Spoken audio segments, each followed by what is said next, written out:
Hello friends, आप कैसे हैं? उम्मीद होगा कि स्वस्थ होंगे और मस्त होंगे। तो चलिए मैं आप लोगों के लिए आज मैं दुर्गा सप्तशती के 10वां अध्याय की पाठ करके आपको सुनाऊंगी और आप लोग उम्मीद है कि मेरी इस वीडियो को सुनिएगा और समझिएगा।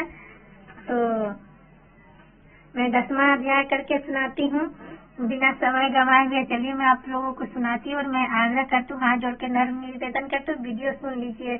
भगवान की वीडियो कोई छोटे थोड़े न हो जाएंगे। आप ही के भला के लिए मैं वीडियो बनाती हूँ। पूरे वीडियो सुन लीजिए और देख लीजिए और समझ लीजिए। मैं सिर्फ आप लोगों की ही भला के लिए वीडियो बनाती हूँ और मैं चाहती हूँ कि मेरी सनातन व्यक्ति जितना भी सनातनीय है उन सब का घर खुशियों से भरा रहे, धन दौलत से भरा रहे।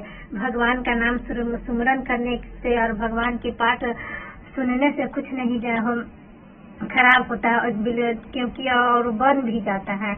इसीलिए आप दुर्गा सप्तशती के 10वां अध्याय का पाठ सुनिए। उम्मीद होगा कि आप सुनिएगा और साथ साथ मेरे इस वीडियो पर लाइक, कमेंट और शेयर जरूर कीजिएगा। सब्सक्राइब तो करना मत भूलिएगा। तो चलिए मैं आप लोगों को बिना समय गंवाए हुए 10वां अध्याय का पाठ करके सुनाती हूँ। मैं मस्तक पर अर्ध चंदन धारण करने वाली शिव शक्ति रूपा महाभगवती महाकामेश्वरी हृदय में चिंतन करती हूँ। वे ताप हुए सुवर्ण वर्ण के समान सुंदर है। वो सुंदर सूर्य, चंद्रमा और अग्नि के ये ही तीर उनके नेत्र है तथा वे अपनों मनोहर हाथों में धनुष, वालन, अंकुश, पाश और त्रिशूल धारण करते किए हुए से ऋषि कहते हैं, राजन अपने प्राणियों के समान प्यारे भाई निशुंभ को मारा गया देख तथा सारी सेना का संहार होता जान शुंभ कुपित होकर कहा, दुष्ट दुर्गे, तू बल के अभिमान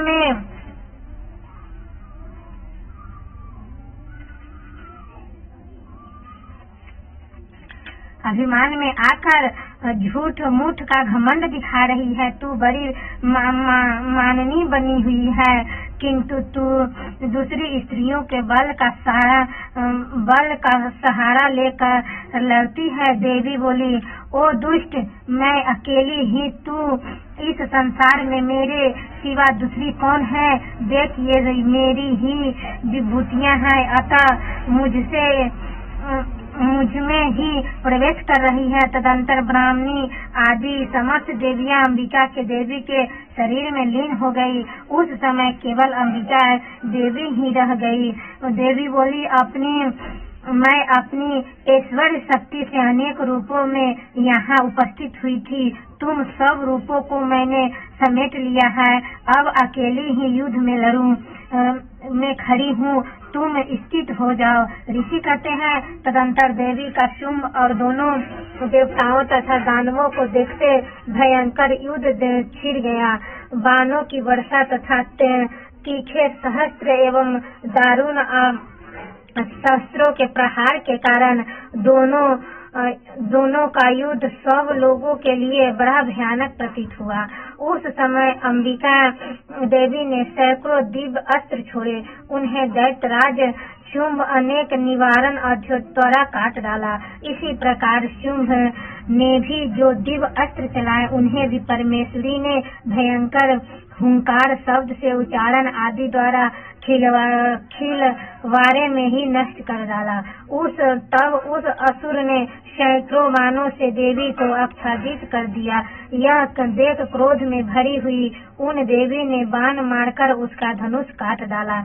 धनुष कट जाने पर फिर दैत्यराज शक्ति हाथ में ली, किंतु देवी ने चक्र से उसके हाथ भी अच्छी शक्ति से काट गिराया। तत्पश्चात दैत्यों के स्वामी शुंभ और चांद वाली चमकती हुई ढाल और तलवार हाथों में ले उस समय देवी पर धावा किया। उसके आते चंडिका ने अपने धनुष से छोड़े हुए तीखे बाणों द्वारा उसकी सूर्य किरणों के समान उज्जवल ढाल और तलवार की तुरंत काट दिया।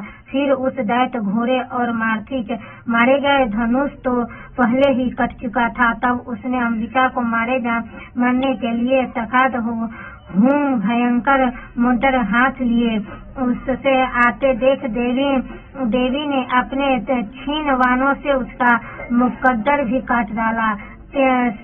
टीस पर भी असुर मुस्कुराकर तानकर बड़े वेग से देवी को ओर झपटा। उस दैत्यराज ने देवी की छाती में मुक्का मारा, तब उन देवी ने भी उसकी छाती में एक चांद जला दिया। देवी का थप्पड़ खाकर दैत्यराज शुंभ पृथ्वी पर गिर पड़ा, किंतु उन सहसा पूर्ववत उठकर खड़ा हो गया। फिर वह उछला और देवी को ऊपर ले जाकर आकाश में खड़ा हो गया। तब चंडिका आकर आकाश में ही बिना किसी आधार के ही शुंभ के साथ युद्ध करने लगी। उस समय दैत्य और चंडिका आकाश में एक दूसरे से लड़ने लगे और उनका वह युद्ध पहले सिद्ध और मुनियों विश्व डालने वाला हुआ। फिर अंबिका ने शुंभ तथा बहुत देर तक युद्ध करके तत्पश्चात उसके उठाकर घुमाया और पृथ्वी पर पटक दिया। पटके जाने पर पृथ्वी पर आने के बाद वह दुष्टात्मा दैत्य पुनः चंडिका का वध करने के लिए उनकी ओर बड़े वेग से दौड़ा। तब मस्तक दैत्यों के राजा शुंभ अपनी ओर आते देख देवी ने त्रिशूल से उनकी छाती छेद कर उसे पृथ्वी पर गिरा दिया। देवी के शूल की धार से घायल होने पर उस ब्राह्मण प्राण भेखरूपी उड़ गए और वह समुद्रों तीर्थों को पर्वतों सहित समूची पृथ्वी को कपाता हुआ भूमि पर गिर पड़ा। तदंतर उस दुरात्मा के मारे जाने पर संपूर्ण जगत प्रसन्न एवं पूर्ण स्वस्थ हो गया तथा आकाश स्वच्छ दिखाई देने लगा। पहले जो उत्पात सूचक मेघा और उत्कलपातक होते थे वे सब शांत हो गए तथा उस दैत्य के मारे जाने पर नदियां भी ठीक मार्ग से बहने लगी। उस समय शुंभ की मृत्यु के बाद संपूर्ण देवताओं हृदय में हर्ष भरकर गाया और गंधर्व मधुर गीत सुनाने लगे। दूसरे गंधर्व बाजे बजाने लगे और अप्सराएं नाचने लगी। पवित्र वायु बहने लगी। सूर्य की प्रभा उत्तम हो गई। अग्निशाली बुझी हुई आग अपने आप प्रज्वलित हो उठी तथा संपूर्ण दिशाओं के भयंकर शब्द शांत हो गए।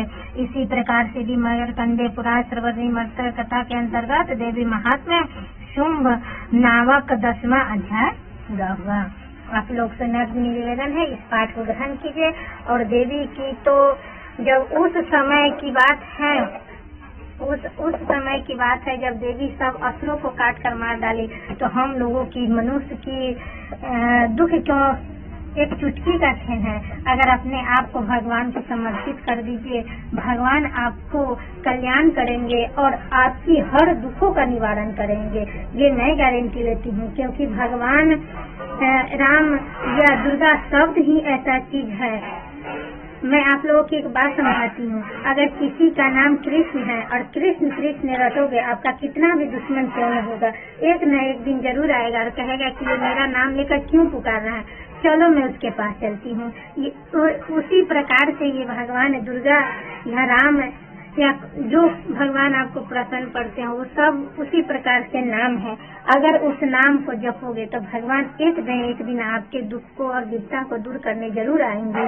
ये सहस्त्र ग्रंथों का उल्लेख है। अगर ग्रंथ उठाकर पढ़ते हैं तो उनमें पढ़ने को मिलेगा कि भगवान का नाम कितना पवित्र है और नाम लेने से सब दुखों का अंत होता है।